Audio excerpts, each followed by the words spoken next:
Salut, alors aujourd'hui je t'emmène avec moi à Pompéi. On va visiter Pompéi, cette cité antique qui a été complètement ravagée par l'explosion du volcan. Lequel? Le Vésuve évidemment, qui se trouve derrière moi. Je te montrerai ça tout à l'heure parce que je vais aussi t'y emmener. Alors il y a beaucoup de monde, on est hors saison pourtant et tu vois c'est quand même blindé, donc je vais voir quelles images je peux te donner.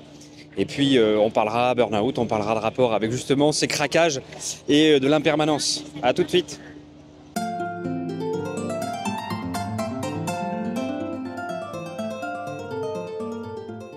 Bon, alors, tu vas le voir sur les images, Pompéi, c'est blindé de monde. Et encore une fois, je te dis, on est hors saison.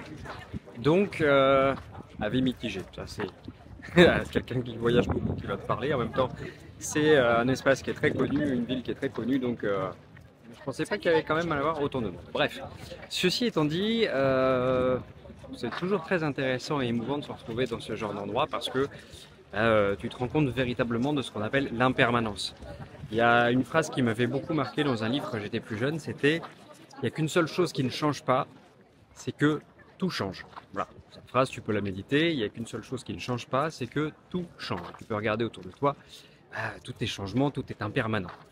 Et pourquoi je te parle de ça et pourquoi ça me fait penser à ça par rapport à toi? Parce que l'état que tu vis actuellement, si tu es en burn-out, bah ça va changer. Ça, c'est une bonne nouvelle. Il faut juste être patient, se dire que avec du temps, avec de la méthode, tu vas retrouver tes facultés cognitives, tu vas retrouver tes facultés de concentration. Chez certains, ça prendra plus de temps que d'autres.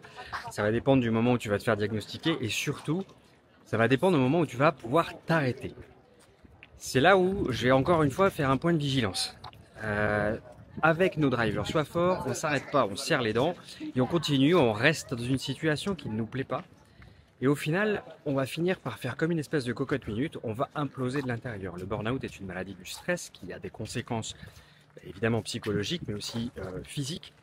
Donc l'idée c'est de se rappeler que tout change. Donc si actuellement tu es en burn-out, la bonne nouvelle c'est que ça va changer. Mais que ta situation aussi, si tu n'es pas encore en burn-out mais que tu risques de craquer, ta situation peut aussi changer. Et là, il y a une question de volonté. Quand je dis une question de volonté, attention, je ne suis pas volontariste, je ne suis pas quelqu'un qui va forcer à faire quelque chose. C'est pas du tout mon propos. Quand je dis volonté, c'est qu'il y a une impulse à avoir. Et parfois, le burn-out, c'est un super impulse, c'est un super déclic pour se dire les choses ne peuvent pas rester comme ça en fait. Il y a besoin que ça change dans ma vie. Que ce soit dans ma vie professionnelle évidemment, et parfois c'est dans ma vie personnelle. J'ai besoin de demander de l'aide pour m'occuper de mes enfants, j'ai besoin d'être accompagné, d'être assisté. Donc, te rappeler de ça, c'est te permettre toi justement d'éviter de sombrer, d'éviter d'avoir la cocotte minute qui pète en permanence, d'avoir la cocotte minute qui pète un jour ou l'autre en déclenchant des cataclysmes, comme Pompéi, hein, qui a eu le volcan qui a pété et tout le monde est décédé. Il n'y a pas beaucoup qui ont réussi à se sauver. L'idée c'est de pouvoir s'arrêter avant.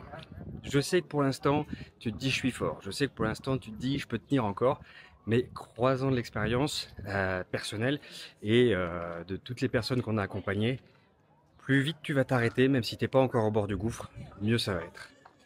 Voilà, moi je te retrouve très vite dans une prochaine vidéo. Ciao!